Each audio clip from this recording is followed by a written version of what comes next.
Spider-Man has been rebooted, recasted, rebooted again, crossed universes, and somehow still finds new ways to keep us coming back. But after the events of No Way Home, Spider-Man Brand New Day had one job: prove that Peter Parker's story could continue moving forward without being in the shadow of Tony Stark. Spider-Man Brand New Day picks up 5 years after the events of No Way Home, where you have Peter Parker living a life where no one remembers who he is. Forced to rebuild from scratch, he struggles to balance college, work, and the responsibility that comes with being New York's friendly neighborhood Spider-Man. But when a dangerous new threat emerges, Peter is pulled into a conflict that tests not only his abilities as a hero, but whether he can truly leave the past behind and embrace a brand new future. This has been one of my most anticipated films of the year. Spider-Man is my favorite superhero of all time. There's something relatable about Peter Parker, and I really enjoyed what Jon Watts did with that home trilogy. I thought there were some unique things, but when they announced that Destin Daniel Cretton was going to be coming in to direct Brand New Day, I got really excited because I love what he did with Shang-Chi and the Ten Rings. I think he is a great director. So when they were going to be giving him the keys, boy, was I really excited to see how he was going to be able to get the Spider-Man franchise back on track after kind of going in a semi-different direction with the home trilogy, where you had Spider-Man be Iron Man Jr. for that home trilogy. Then the ending of No Way Home happened, where you have Peter Parker being erased from everybody's memories. He's a clean slate. He makes his own suit. Finally, in the MCU, be a street level hero. And I think this might end up being my second favorite live action Spider-Man film of all time, right behind Spider-Man 2. I might marinate on it a little bit more once I have time to process everything. Maybe we'll check it out a couple of more times. But I absolutely loved this movie. There are very little things that I didn't like about this movie, and they're just minor nitpicks. But this movie felt so completely different from what Jon Watts was doing, and that is just the way that Destin Daniel Cretton was able to handle this movie, because you do get his signature stamp, but what he is able to do is ground Peter Parker in the ways that we haven't seen Peter Parker be grounded since The Amazing Spider-Man 2. They take Spider-Man and make him a street level hero. From the moment this movie begins, the tears are flowing, because what they do with the Marvel logo is something really special that I absolutely loved. This might end up being my favorite Tom Holland performance as Peter Parker slash Spider-Man, because the way that he is portraying Peter Parker and Spider-Man, you can tell that he poured his blood, sweat, and tears with every single frame of this movie. You can tell that he was there in the creative decision, not entirely, but just surrounding Spider-Man and Peter Parker's story in the direction that he wanted to take this character, in the way that we're able to move him forward. Because after the events of No Way Home, where everybody is just forgetting Peter Parker, he's just going around saving everybody, making sure that he's the friendly neighborhood Spider-Man. And boy, there are a lot of emotional beats in this movie that I absolutely loved. But what really made this movie feel really special is just the way they handled the whole Peter Parker Spider-Man aspect. Because while you do get Tom Holland in the Spider-Man suit for a majority of this movie, and when I say a majority of this movie, I think he's only out of the suit for, I'd say, a good 20% of the movie. Understandably so, because he wants to protect his identity. He doesn't want anybody else to know exactly who he is.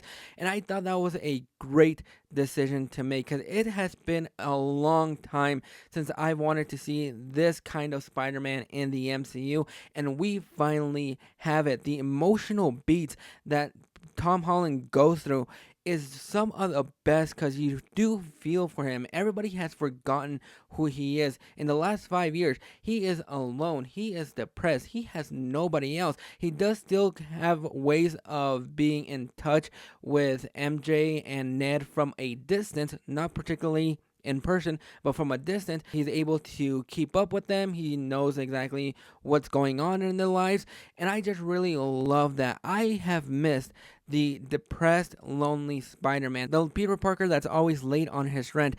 Everything about the way that they're able to bring this new incarnation of Peter Parker into this new trilogy that we're probably going to be getting. And I have missed the swinging shots. I know Jon Watts said something about how they don't look practical on screen. Fuck that. From beginning to end, the first swing that you see Spider-Man, you're just brought back to the Tobey Maguire, Andrew Garfield era, where he's just swinging through the streets, whether he's saving somebody, whether he's fighting somebody. All those swinging shots are absolutely fantastic. I have missed those scenes, and the way that Destin Daniel Cretton was able to capture those moments, they were just beautiful to see on screen. Everything looked polished, clean. One of the highlights in this movie is Punisher and Spider-Man working together. Punisher is not a glorified cameo. He serves a purpose to the story, and a lot of the cameos that we have in this movie do serve a purpose to one degree or another. They're not just there just to be thrown in there, but there is a purpose to all the characters that pop in here, and I just absolutely love the little banter that we have between Spider-Man and Punisher. Those moments, kind of wish we had a little bit more of them. The chemistry between Jon Bernthal and Tom Holland was fantastic. I absolutely love them on screen and kind of wish we have a little bit more moving forward with them. We do get Savage Hulk back, and boy, while I was semi disappointed with the Savage Hulk situation, this was the Hulk that we have been missing for the past almost 14 years. Love what Taika Waititi was able to do with Hulk in Thor Ragnarok, but this is the Hulk that we have been missing since the beginning of Infinity War. This is the Hulk that I remember falling in love with, and boy, those moments just get you really hyped up. But what really had my eyes glued to the screen was the suit. Ever since they had the suit teaser, I just fell in love, and I wasn't sure how it was going to play on screen, whether it was going to be one of those moments where it's just a suit that doesn't really look good when it comes down to the lighting and anything like that. Absolutely not. Throw that away, because it is something that just is marvelous to see on screen. It might end up being my favorite Spider-Man suit of all time, just because the way that it was lit, the way that it fits on Tom Holland's body, everything about it, it's just pure beauty to see on screen. It works better in the film. What they do with Sadie Sink, by now everybody knows who she is, but if you don't know who she is, then I'm not going to spoil it, even though everybody probably already know who she is.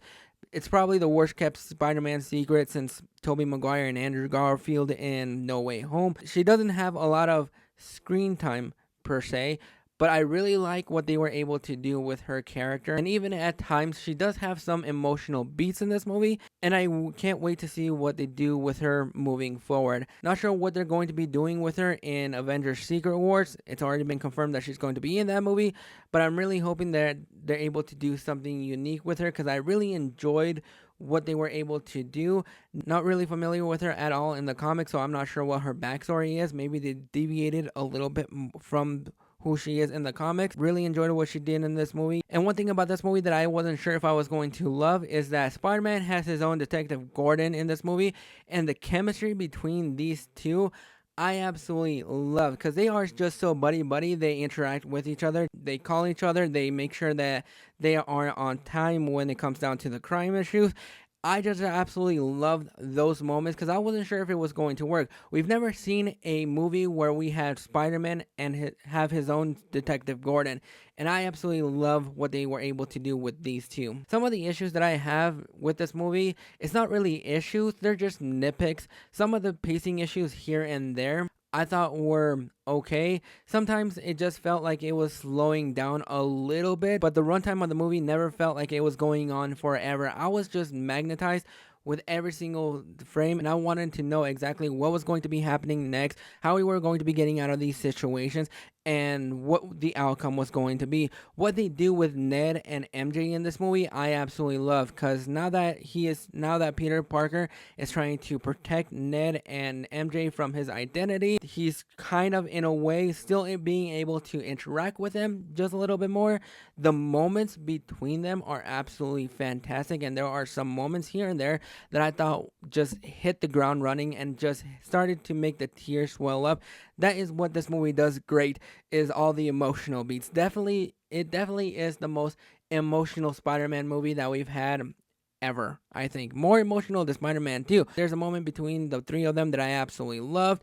The ending of this movie, I think the last 5 to 10 minutes of this movie are probably some of the most emotional moments that I've had in any Spider-Man film. It reminds me why I fell in love with Spider-Man. Just thinking about that scene just makes me tear up because it is just absolutely beautiful to see on screen. It's one of the best endings to any of the Spider-Man films, and overall I really enjoyed this movie from beginning to end. This is my Spider-Man, the Spider-Man that I have been waiting for a really long time, and we finally have it. Now, those are my thoughts on Spider-Man Brand New Day. Let me know down in the comments what you guys think. Did you enjoy it? Did you not? Is this your favorite Spider-Man film of all time, or is this your least favorite live-action Spider-Man movie of all time? Drop your thoughts in the comments below, and I'll catch you guys for the next video.